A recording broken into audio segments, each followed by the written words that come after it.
Hi, there's Kevin with the Rogue Deck Builder here with this week's episode of the Market Monday. As you see on your screen, we are not talking about Magic the Gathering today. We are talking about Flesh and Blood. I find this highly relevant because everyone and their dog is talking about this game. We have tweets by Tulare Community College about how to play the game or how the Wizards of the Coast is failing where Flesh and Blood is succeeding. And I think that the cat is definitely out of the bag of this game. And it has the legs now that I was wanting before I had a deep dive into the game to see whether it would last long term. Now, Flesh and Blood still has a lot of hurdles to go over, but today in this video, we're going to talk about the good, the bad, and the ugly with this game. So far, for the TLDR, if you're just looking for my opinion about this game, I have changed my tone. I do think that it is going to last. I do think it is going to at least have a few years, unless something catastrophic and people just become bored of this, which we'll actually talk about one of the things in the ugly, which I think is going to be a huge hurdle for Flesh and Blood. But I do think that it has enough steam and enough ground that if the company continues to support it, that we will have a game that can last long term. And it is interesting enough that I think will keep people's attention. So let's just go over this. Well, first of all, I want to give more of a perspective. I played the game. We opened up, I think, a Crucible of War box and tried to play with the cards out of the box. And I was very disinterested because it felt like there were only a few decks that you could build out of an entire box of Flesh and Blood. It was the first warning sign, because if you open up any booster box of Magic the Gathering, you can play infinite amount, well, not really infinite, but there are many decks that you can build with many possibilities, with many combinations, and it feels like even from one booster box of Magic the Gathering, you can explore a lot of content with the game. Whereas with Flesh and Blood, I felt that was not so much, that it was very tunnel visioned in what you could do, very limited in the possibilities of what you could build, how you could play it, and how you could experience the game just due to one booster box. However, this weekend we did host a Flesh and Blood Blitz tournament using new Blitz event decks. I had a pretty decent turnout for my small local game store, and I got to learn the ins and out of it. And that will give me a different perspective on Flesh and Blood. And also, through using their tournament software, we're talking directly with Flesh and Blood reps as well as my distributor. It also gave me a better understanding of how they're dealing with this current situation of the lack of supply and how they are actually communicating with stores, which again, the TLDR, if you're not going to go any further in this video, is it is a breath of fresh air, comparatively speaking, to Wizards of the Coast and how they've just turned a blind eye to a lot of the problems that have been happening in the Magic scene, or how they deal with distributors, how they deal with players, how they deal with the just store owners especially. And I think it's pretty much consensus now that Wizards of the Coast is just absolutely they're just completely tone deaf of how to run their game. They've just mismanaged it and mismanaged it and mismanaged it. Speaking of things like Arena, I made the prediction with Arena that Arena would be a knock out of the park unless Wizards of the Coast became complacent and didn't do anything with the software and just continued to use it as Skinnerware. And lo and behold, look what they've done with Arena. It basically is just that. The potential there is still huge, and they've just completely missed the mark on what the game could be. But that is a video for another day. We are talking about Flesh and Blood today. So let's start off with the good. So first off, the good with Flesh and Blood is the game is deep, has some depth to it. It is very, very fun to play. It plays out a lot different than Magic the Gathering. I think it has its own unique. There's one thing you want with a card game, especially if it's going to be a collectible card game, is it needs to be familiar enough for the big games like Magic the Gathering or Yu-Gi-Oh! Or Pokemon for people to transition into it. And I think that they did the right thing here. The live totals are very similar, with 20 life on Blitz or 40 life on non-Blitz. And you have 20 life in Magic, so it's very similar. You have a hand, you have a battlefield, you have different types of card types and casting costs and stuff like that. It's easy for a Magic player to transition over to the rules of Flesh and Blood, and if you're good at Magic, you're going to be good at Flesh and Blood. But it is different enough that it's not just a knockoff, and it has its own kind of tempo and the way you play cards, and it also has its own little strategy or I'm thinking that different personalities are going to be better at Flesh and Blood, especially that more competitive spike mentality, because this is definitely a game of optimization. You need to have very good card management or hand management, as well as resource management. And instead of something like Magic the Gathering, where you need to play spells at an optimal time, you don't want to burn a removal on something that doesn't need to be removed, or you don't need to, waste a counter spell or trade attackers with inefficient blockers. There are a lot of those type of stuff in Magic 101 that you just need to kind of manage your resources as far as the power of certain cards. In Flesh and Blood, it's more about managing your turns correctly, that you want to be as optimal as possible with the resource of your cards, because cards do replenish quite quickly in Flesh and Blood. So they do have this use it or lose it type effect with Flesh and Blood that wants you to just really string through your cards, which I think is a lot different and caters to a different type of personality than something like Magic. And all those things I think are really good for the game long term, because the game does need to be interesting enough. It's where something like Force of Will has fallen flat, or some of these things like Keyforge or Star Wars Destiny, where they just didn't have enough depth or enough reason to continue to play.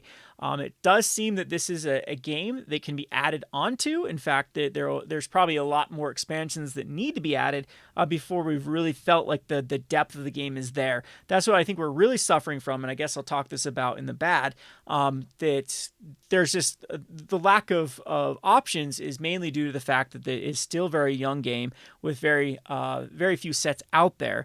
But still, I go back to what I was talking about in the intro, that even if you took like a Mirage, go back to Mirage, one of the earlier sets of Magic the Gathering, and we're just playing in the vacuum of Mirage, it seems like the depth of what you could get out of one booster box or one set was much higher than what you can get out of Flesh and Blood. But again, that doesn't break the game.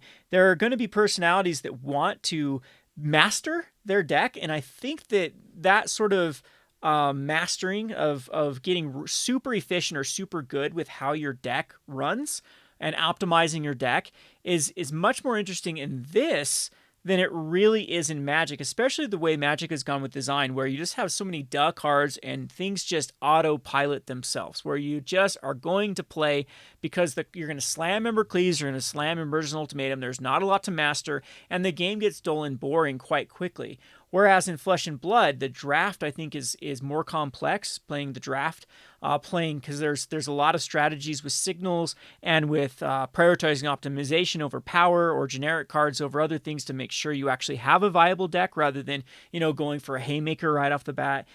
Same thing with like Blitz, the Blitz format with how you optimize your characters there's a lot more decisions that need to be made during the game as well as prior to the game with your deck building that you have to take into account. And with Magic, it used to be a lot more deep. There used to be a lot more to consider, but in this day and age with Lurises and Yorions and Embercleaves and especially when they made cycling was the biggest joke ever, because literally they created enough cards for a cycling deck in a one set, and the deck just built itself and played itself, and it's the most no decision thing ever. That's the direction that Magic has been headed towards. So for people looking for like a more complex, a more skill-based game, I think that Flesh and Blood is really going to flesh that out. I think it's going to give the opportunity for those type of, ultra spikes is what I like to call them, to really master the skill and have a game that does have a little less to do with RNG. The RNG is still heavy in this game, but it's from my limited experience with playing this last week, I do feel like this does have a lot more skill-intensive moments in it than your average Magic game. And that's even more to be said for just like the really basic things like the welcome decks or drafting or even these blitz decks, that there is a lot of decision being made. Now, I guess that can lead on to, before we go on to the bad, let's also go back into what I'm talking about with Flesh and Blood. They've done a very good job of they're still a pretty new company, a new game, and they've got this, pun again, they've got this game pretty fleshed out. They have all the cards up to view. They have all their formats. They have a clear structure on how competitive and organized play is going to work. You don't have all this confusion of how to qualify for X, Y, or Z. One of the main things that I like about Flesh and Blood comparatively to Magic, which I've been calling for Magic to do, is they've localized Flesh and Blood. So there's regionals. There's they really want your store to have a championship. They want all those things very localized, and then that's the next step to go to nationals and then to worlds or however they do it in Flesh and Blood. But there is a clear path. One of the things that Wizards of the Coast has now done with getting rid of the MPL, and why something like the MPL or the Pro Tours failed, was there was this huge gap between the haves and the have-nots. The people that were in the pro circuit, they're already there, they're already established. Yes, that might be good for like brand recognition or this little scene, but it is very, very tough to actually enter into that. There's a big barrier or big gap between competitive players or people that are able to compete and then your casual players. So with what we've been saying for Wizards of the Coast for a long time is they should have localized the tournaments. They should have brought back states. They should have brought back regionals. They should have brought back the in-store championships and things like that and really tried to support the local scene, because for a lot of spikes, a lot of just people, they're okay with just being the resident shark, the resident, the best player out there local. That's enough validation for them to continue to be interested in the game. And they don't have to go to the Pro Tour, but it seems like the Wizards, with this all or nothing mentality with their game, is either you are a scrub noob or you're on the Pro Tour, and there's no in between with that. There's no like clear way of stepping up and getting better or getting more recognized or more into the kind of the scene, which in the early days of Magic the Gathering was not the case. This is something with the DCI, when they used to have the little DCI system, that there was more of a clear path with regionals and things like that, and having the stores more involved. So the TLDR with that is that Wizards is just trying to actually utilize their best workforce, their best employee force, which is actually local game stores, and actually, helping to put together these local tournaments and local scenes and stuff to kind of feed into these other programs. So Flesh and Blood has really done that, and they have a lot of ways for a clear path for retailers to actually start these organized play events, to a whole pathway thing that it's pretty straightforward. They start with how to create a community with your welcome decks, and then have a learn to play event, and then have a blitz event, and then you can start having these blitz tournaments into bigger tournaments, and then you can start doing all these things that then step up a store, kind of level up the store's experience with their players at the same time. And it is just a breath of fresh air to actually have a company that seems that they value that local scene and not just this, again, all or nothing stuff. Like, I think Wizards of the Coast, they try to dive into this esports thing, and they didn't even do it correctly, because other games, even like League of Legends or Dota or even Overwatch, things that they had like a lot of these local events and stuff to make these C tier, B tier teams or players be able to still compete and still feel validated and still feel like they're progressing.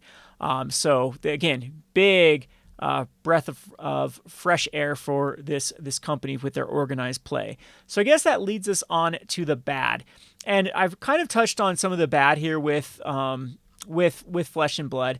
The first thing is, I do want to say, well, we did touch on it. Maybe I won't touch on it much more, is the depth of the game is very lacking, comparatively speaking, to Magic the Gathering.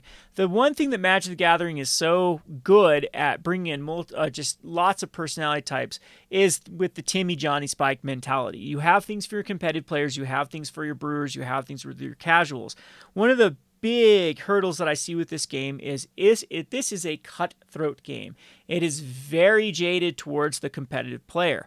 The optimal play is going to do much better than just slamming Ember Cleaves and things like that.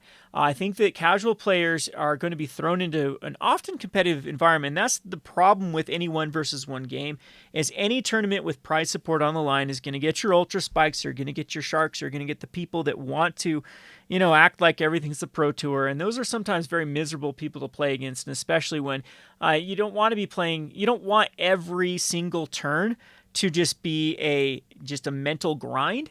And that's what I can say about Flesh and Blood, is if you do want to be successful, if you do want to be competitive, every turn needs to be played the most optimally as possible. They have here on their formats that blitz, whereas their formats here with Game formats. They say Blitz here is a 10 to 15 minute game.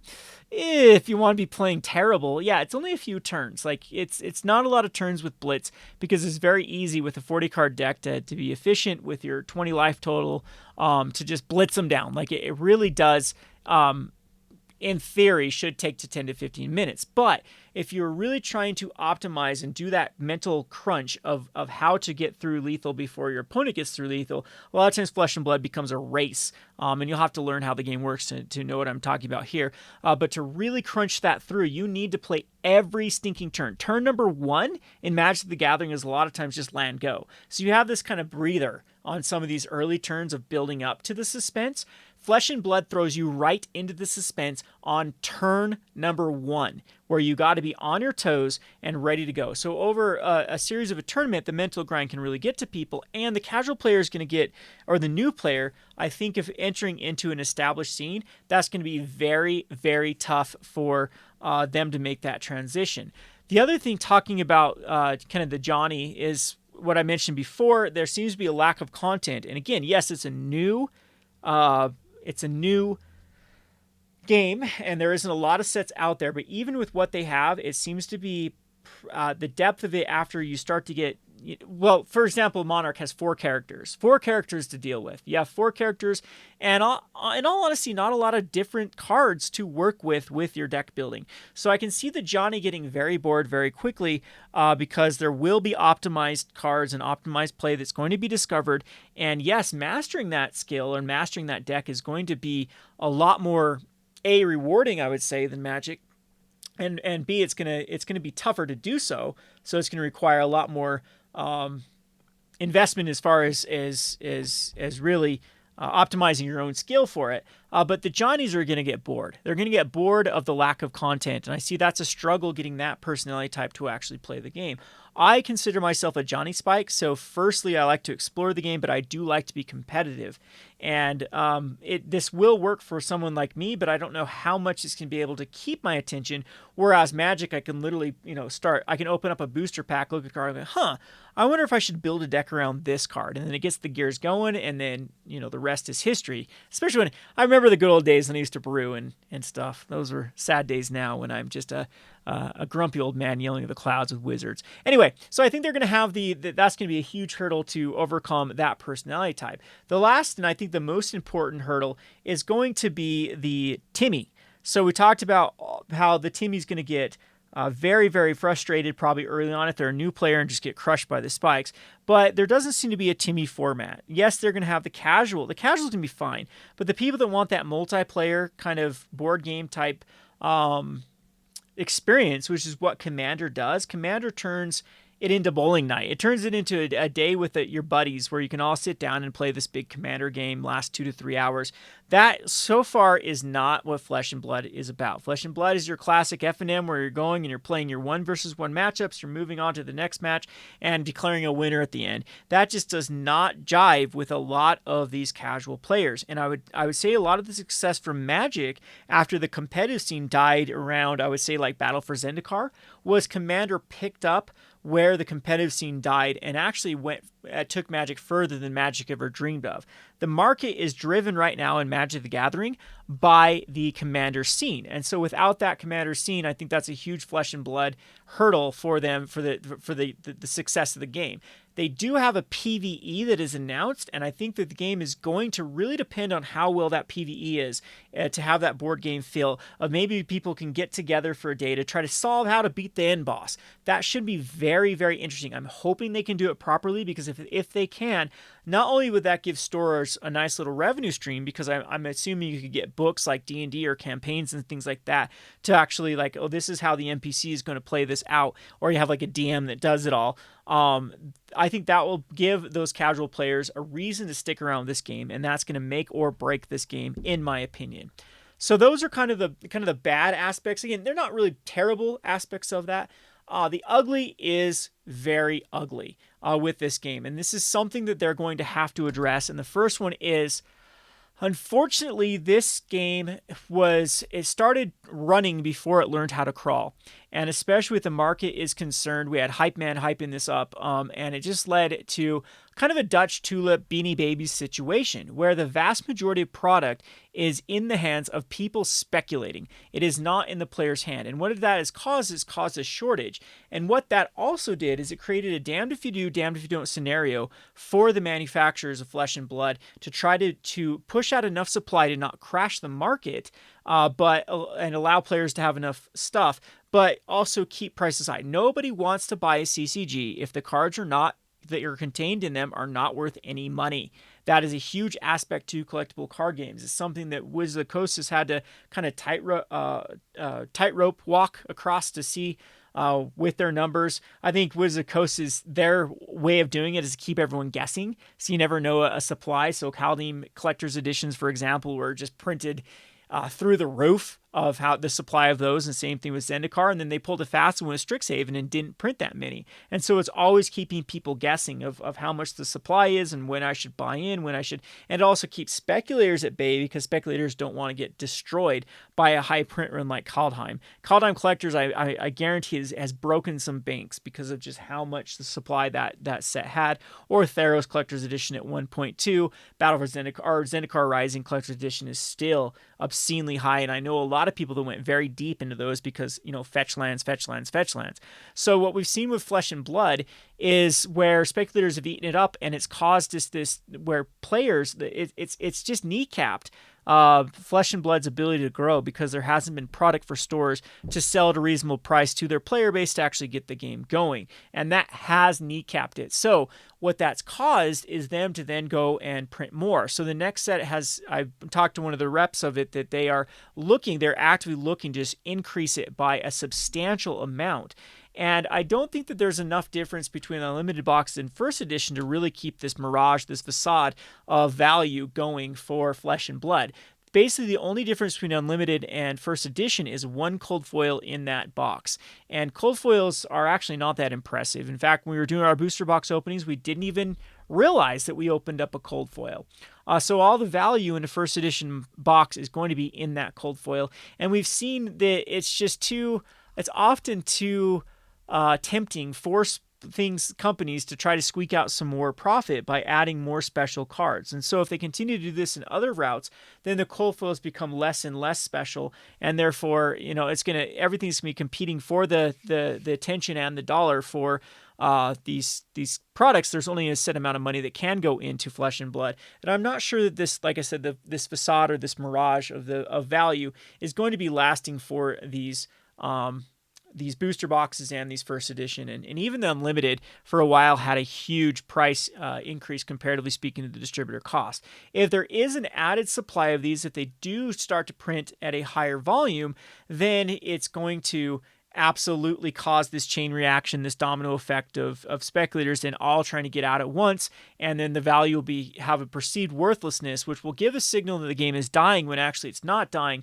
And I've seen games crash because of this exact problem, the whole Beanie Babies, Dutch tulips thing. It's not sustainable, then something that has value then becomes valueless. It's all about perception, it's all about psychology, and this is something that is a huge warning sign for Flesh and Blood. So hopefully they can somehow find that perfect medium of being able to provide the product and not cause the market to be flooded, and still be able to get the amount of product into the hands of the people that actually want to play this game. So again, I wish them the best of luck with that. Unfortunately, I don't like some of their policies. So I know maybe I can find it here with their policies. They do have, let's see here. They do have some maps. I don't like maps. So what a map is, a manufacturer accepted price. There are a couple maps here so let me just explain the maps real quickly.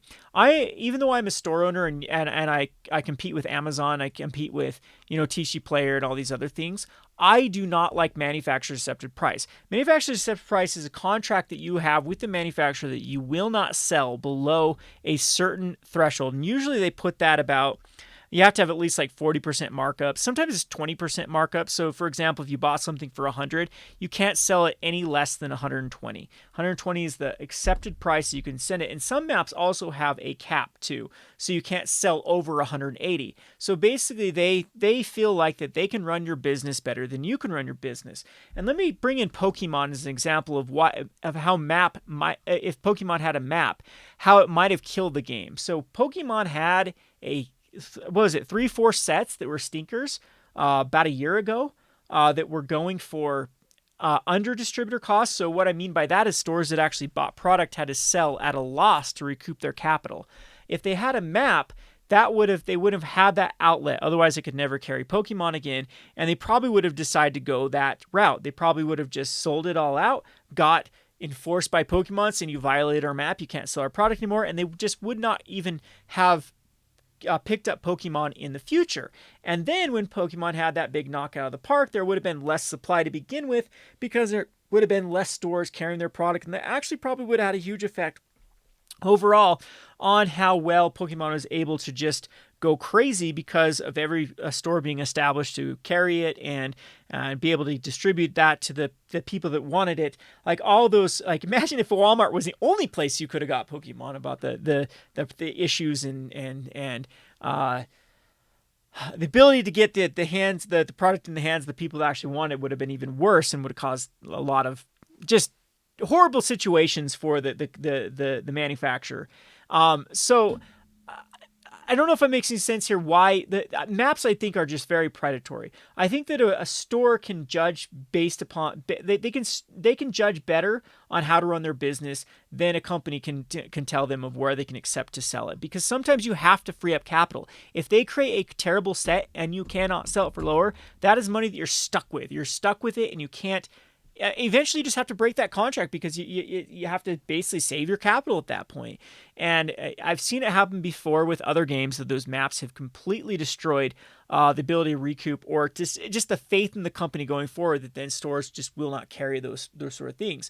On the other hand, and too, the map, the Flesh and Blood does have like an acceptable price you can do tournaments, which is also very weird.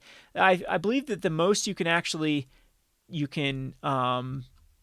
should have been more prepared here, but they have like a floor or a ceiling of what you can actually do a tournament for, that you cannot run a tournament for over $30. Again, this is something that I think that they should allow stores just to go crazy. If you're in a high-end area with high-end clientele, I don't know why you shouldn't be able to charge more. Now, I don't think they have a floor on tournaments, which is kind of funny, because maybe if that's, if there's competing stores within an area, they could compete themselves down to nothing by continuing to lower prices on entry fees and stuff, and kind of get around the map anyway by doing that. It's kind of weird how that they've decided that they know better how to run your business. So typically, I don't like to deal with those type of stuff. Other stores don't like to deal with type of stuff like that. I wish they'd get away with that so that people can make their own decisions on how to run their own business. So again, those are kind of my 2 cents about the game.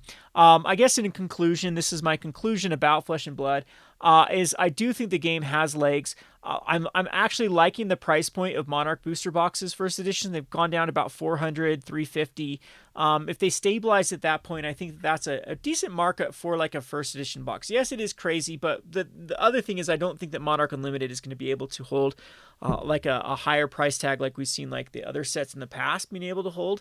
And they are slowly but surely still rolling out the unlimited boxes from the sets before. And mind you, this is a different policy than even Wizards of the Coast.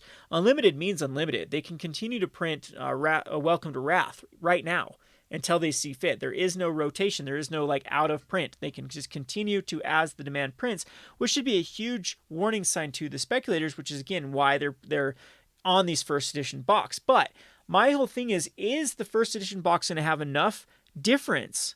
Just that one cold foil, is that going to be enough difference to really make these like people long term really care if it's going to be a first edition or an unlimited? And we've seen things like this too with like error sets and stuff like that originally hold these like exorbitant price differences come down to basically nothing when people realize, well, there really isn't that demand for the specialness, the difference of the specialness between these.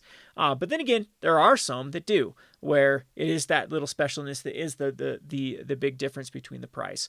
So basically in conclusion, I think the game is worth investing in. I think it's worth playing. I think it's worth carrying as a store. I think it's worth picking up as a player. I do not believe this is going to be a Star Wars Destiny or a Keyforge or a Force of Will or a Dice Masters or a Kaijudo or a Transformers or what are all these games that have popped up in the past few years that have just come crashing down. There's enough to make this game interesting to enough players. I think the collectability of this is neat. The building, the deck building, the drafting, all those stuff. It's a lot of games I think in the past could have been successful, especially Dice Masters, if WizKids just wasn't completely incompetent in running like a local scene. I mean, WizKids tried with that game to be a clickbait game, and they got a clickbait game, meaning that the vast majority of their sales were people that didn't know how to play the game, that saw superheroes and bought them. And that was just the death of that game when they didn't even care to do any organized play. And where Flesh and Blood seems like they have taken up a lot of that responsibility and have been putting this all together, that's a very, very good sign for the game. And I can definitely at this point, I've changed my tone. Now, a little bit of admitting here, a little bit of I don't know about apology. I don't know if that's the right terminology, but I was jaded from the beginning because I've watched Hype Man completely destroy a lot of the ways that we used to do Magic as far as MTG Finance was concerned, or just the FOMO buying and the driving up prices. And those things are never, in my opinion, good for a market long term. And it's made an absolute headache for me with, he's done it with other games too, like Force of Will, really hyping it up and then letting it crash, or other sets and giving out misinformation about stuff just to drive up the prices, or misleading information or incomplete information is my biggest problem I've had with some of the things that have been said. However, that's why I was jaded from this game to the beginning. I think that if it would have never been cheerleaded by our buddy, then I would have been all in on this game on day one. And it took me forever to give it the attention that it probably deserved, because I was just still had such a salty taste in my mouth for what was happening with the previous games and what was happening with Magic the Gathering, with just the nonsense FOMO, oh my God, buy this now or die type. It's just so that I have a little bit of apology to do for those of you that were Flesh and Blood fans that were trying to get me into the game. It does have legs. It did keep my attention. I did have a blast playing it. Well, I'll wait and see to see if long term it can keep my attention, because I am very fickle, and that's one thing that Magic the Gathering has been able to do, which other games have not been able to do, is take a fickle mind like mine and keep me coming back, keeping the tension up there, that I have enough to do, that I have enough desire and want to actually continue to play the game. So we'll wait and see with that. Hope you enjoyed this video with the Flesh and Blood overview. Kind of different from Market Monday. I will have a video over at the Rogue Market actually talking about Magic the Gathering cards. It's going to be a pretty good topic. So usually I like to do shorter videos at the Rogue Market. It's going to have a Market Monday type feel about my strategy on how I pick cards that haven't been reprinted for Commander. I'm going to give a top 10 list of cards that I think you should be looking at as far as EDH playable cards that have yet to be, from the Pioneer era, that have yet to be reprinted and have a low price point, comparatively speaking, to other cards that have not been reprinted, and how many decks they've actually seen played in. I'll explain that more in that video. Anyway, I hope you enjoyed this video. This has been Kevin with the Rogue Market. Thanks for watching.